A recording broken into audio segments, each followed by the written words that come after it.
جب تک آپ سسٹم کو ڈیپ ڈگ نہیں کرتے اس وقت تک آپ کو یہ ایشو سمجھ نہیں آ سکتا. یہ مسئلہ کوئی ایک جنگ کا نہیں ہے, ایک پورے سسٹم کا ہے, پولیٹیکل سسٹم آف اسلام کو ڈیمیج کرنے کا ہے.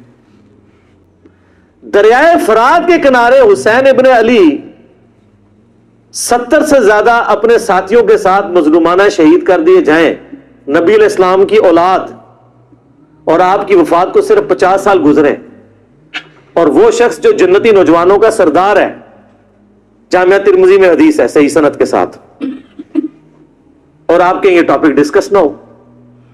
ڈسکس تو ہونا ہے. اب آپ دیکھیں جو وقت گزرتا جا رہا ہے یہ زیادہ ڈسکس ہو رہا ہے, اس پہ آپ مٹی نہیں ڈال سکتے. ہم ہیں اولو العلم قائما بالقسط, یہ ہماری مجبوری ہے, کیونکہ میں نے پبلکلی دعوت دینی ہوتی ہے. میری مجبوری ہے کہ مجھے 2 نمبری کو 2 نمبری, 1 نمبری کو 1 نمبری ماننا پڑے گا. یہ تو آپ لوگ ہیں نا کہ آپ کے مولویوں نے اپنی پبلک میں بیٹھ کے تقریر کرنی ہوتی ہے. ہماری تقریر تو جاتی ہے پوری دنیا کے اندر, تو لوگ جناب پورے مؤدب اچھا لگا کے نا بیٹھے ہوتے ہیں کہ کہاں انجینئر صاحب غلطی کریں تو ان کو پکڑیں. اب میں کیسے 2 نمبری کر دوں کہ جی حضرت معاویہ رضی اللہ تعالیٰ عنہ اگر ممبروں پر سب و شتم کروائیں تو جائز حضرت علی پہ, اور رافضی کروائیں تو حرام. میں تو یہ نہیں کر سکتا, میں کیا کروں؟ میرے سامنے تو بخاری مسلم کی حدیث ہے کہ میری بیٹی فاطمہ بھی چوری کرے گی, اس کے بھی ہاتھ کٹیں گے. تو رافضیت کے خلاف اہل سنت کا مقدمہ اہل سنت اسی وقت ون کر سکتے ہیں جب آل امیہ کو کٹہرے میں لا کے کھڑا کریں گے. ادروائز آپ کا سودا کوئی نہیں بکنا, نہ آپ کی ویڈیوز کی وجہ سے کسی رافضی نے حق کا راستہ اختیار کرنا ہے. وہ آپ لوگوں پہ ہنستے ہیں, یقین کریں, وہ کہتے ہیں بیچاروں کو پتہ ہی کچھ نہیں ہے. حقیقت بات ہے, میرے سے پہلے تو سنیوں غدیر خم کا نہیں پتا تھا. مجھے بتائیں, میں نے چیلنج کیا ہے کہ مجھ سے پہلے جتنے انٹرنیشنل سپیکرز ہیں تمام مکاتب فکر کے, کبھی کسی نے غدیر خم کی حدیث بیان کی ہے جو مسلم شریف میں ہے؟ اور جو کتب ستہ سے بھی باہر حاکم کی روایت ہے وہ آپ نے بچے بچے کو لٹائی ہوئی ہے قرآن اور سنت.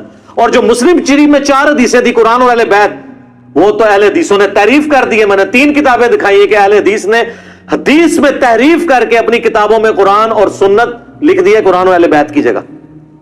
ایکس ڈی کیمرے میں دکھایا. آپ کے تو علماء تحریف کر کے علماء یہود کا کردار ادا کر رہے ہیں. آپ لوگوں نے کہاں غدیر خم بتانی تھی؟ وہ تو میں نے بتائی ہے کہ صحیح مسلم میں 6225 سے لے کے 6228 تک یہ غدیر خم کی حدیث موجود ہے. غدیر خم پہ بھی آپ کلپ دیکھ لیں. میرا جزید بینیفیشری ہے سسٹم کا.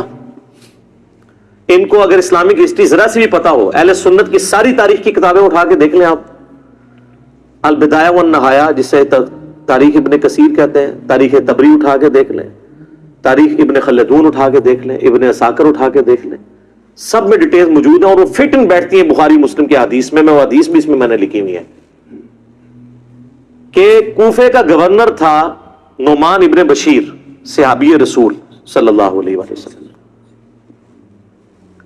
جب حضرت حسین علیہ السلام کے بارے میں پتا چلا یزید کو کہ یہ آ رہے ہیں وہاں پہ اور کوفے سے یہ ایک قیام کریں گے اور دعوت حق لانچ کریں گے, سب سے پہلا اس نے ڈیسیژن کیا کہ نعمان ابن بشیر کو کوفے کے گورنری سے ہٹا دیا.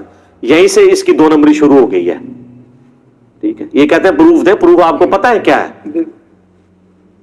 اس لیے کہ نعمان ابن بشیر صحابی تھے, ان کو پتا تھا حضرت حسین کے ساتھ تو میں کوئی نیگیٹو نہیں کر سکتا, تو نرم رویہ رکھتے تھے. اور عبید اللہ ابن زیاد کو اس نے بھیجا. عبید اللہ ابن زیاد ایک ظالم آدمی تھا. صحیح بخاری میں انٹرنیشنل نمبر کے مطابق 3748 نمبر حدیث ہے کہ حضرت حسین ابن علی کا سر کاٹ کر عبید اللہ ابن زیاد کے سامنے تشت میں لا کے پیش کیا گیا. استغفر اللہ. اللہ کی لعنت ہو, تمام فرشتوں کی لعنت ہو, تمام لعنت کرنے والوں کی لعنت ہو جن لوگوں نے حسین ابن علی کو اس طریقے سے شہید کیا. یہ صحیح بخاری شریف ہے 3748 انٹرنیشنل نمبر کے مطابق, جس میں امام بخاری نے حسین کے ساتھ علیہ السلام لکھا ہے.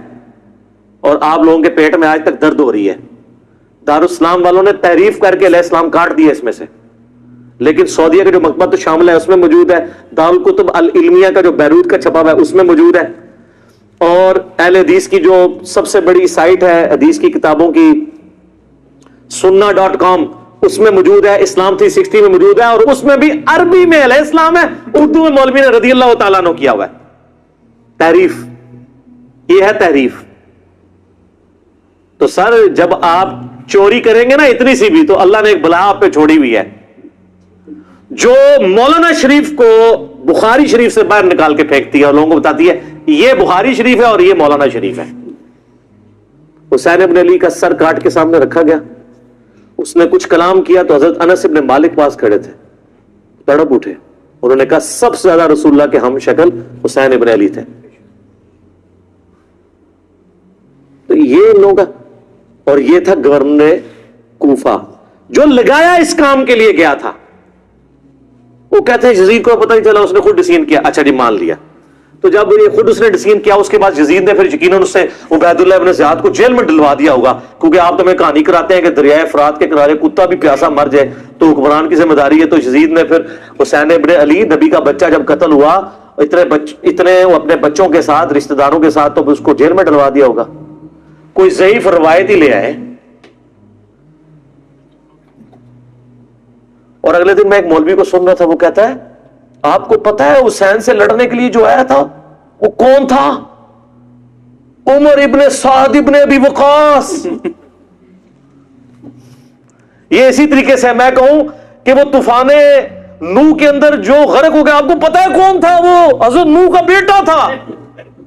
تو انو میں ہی چپیڑ مار سکنا. سعد ابن ابی وقاص کا مرتبہ زیادہ ہے یا حضرت نوح کا؟ تو آپ دھونس لگا رہے سعد ابن ابی وقاص کی ہمیں رضی اللہ تعالیٰ عنہ, وہ تو اشرم و اشرم میں سے. نوح کا بچہ اگر کافر نکلا ہے تو سعد کا بچہ اگر غلط نکلا ہے وہ پھر کہتا ہے وہ نبی کے ماموں ہوتے. او یار کہانیاں کرانی بند کرو. یہ اسی طریقے سے کہ وہ ترک رفع دہن پہ کہتے ہیں ابن مسعود کا مرتبہ آپ کو پتا ہے؟ او ابن مسعود کا مرتبہ پتا ہے؟ ابن مسعود سے پہلے وہ ثابت بھی ہو, پھر اگلی بات مرتبے ہوں گے. ناموں کا روب. سعد ابن ابی وقاص تو سر آپ کو, ہمارے تو وہ لیڈر ہیں, میں نے کتنی حدیثیں پیش کی ہیں. صحیح مسلم میں حدیث ہے 6220, انہوں نے تو حضرت معاویہ کے ساتھ پھڈا لے لیا تھا جب حضرت علی پہ صبر و شتم کروانے لگے تھے. سعد ابن ابی وقاص جیسا تو شیان علی کوئی نہیں تھا. آپ ہمیں بتا رہے ہیں اس کا بیٹا تھا. اس کے بیٹے کے کرتوت بھی صحیح مسلم میں موجود ہیں. وہ ابے کو سب سے زیادہ پتا ہوتا ہے نا میرا بچہ کیا ہے. ابھی تو کربلا ہوا نہیں ہوا تھا. صحیح مسلم اٹھا کے آپ جا کے نا عمر ابن سعد لکھیں اور صحیح مسلم کو سلیکٹ کریں تو حدیث آئے گی کہ حضرت سعد ابن ابی وقاص بیٹھے ہوئے تھے, ان کے سامنے ایک اونٹ سوار آیا. تو ساتھی کہتے ہیں کہ حضرت سعد ابن وقاص نے کہا اے اللہ اس اونٹ سوار کے شر سے میں تیری پناہ میں آتا ہوں. اور جب وہ اترا تو ان کا بیٹا تھا عمر ابن سعد. سعد ابن وقاص تو اپنی زندگی میں اپنے بیٹے کو شیطان کی طرح سمجھتے ہوئے اللہ کے حضور جو ہے وہ پناہ مانگا کرتے تھے. اور دیکھ لیں سعد کی پھر کرامت, ویژن دیکھ لیں. اور وہ آگے کہتے ہیں ابا جی سارے لوگ خلافت میں, آپ بھی کوئی حصہ لے لیں, کوئی گورنر میں باندھ جائے. شروع تو ہی لالچی سی اور اسی کو رہ کی لالچ دی تھی. میں بتا رہا ہوں تاریخ اسلام میں جو جو باتیں ہیں نا آل امیہ کی بدماشیوں کو ہائی لائٹ کرتی ہیں, فٹ ان بیٹھتی ہیں بخاری مسلم میں. یہ لشکر لے کے آیا تھا حضرت حسین ابن علی کے خلاف لالچ میں, اس کا اثر کیا ہوا بعد میں؟ تو یہ پورا پلان ہوا تھا. اور اگر کہتے ہیں نہیں یہ حادثاتی طور پہ ہو گیا تو بعد میں پھر سزا دینی چاہیے تھی, کوئی سزا نہیں دی ہے. الٹا اس کے اوپر آپ کو پتا ہے مدینے والوں نے بیعت توڑ دی تھی یزید کی, حالانکہ وہ پہلے بھی تلوار کے زور پہ لی تھی حضرت معاویہ نے رضی اللہ تعالیٰ عنہ. ہم تو رضی اللہ عنہ ہی کہیں گے, ہماری مجبوری ہے. سانو نبی دا منہ ماردا ہے, تو نبی دا منہ نہیں ماردا, تو آج تک یزید کی وکالت کر رہے ہو. لیکن ہم صرف نبی علیہ السلام کو دیکھنے کی وجہ سے احترام کرتے ہوئے رضی اللہ عنہ کہہ دیتے ہیں. یہ فرق ہے علی کے شیعہ میں اور معاویہ کے شیعہ میں. علی کے شیعہ پھر ایسے ہوتے ہیں, شیعہ پولیٹیکل ٹرم میں,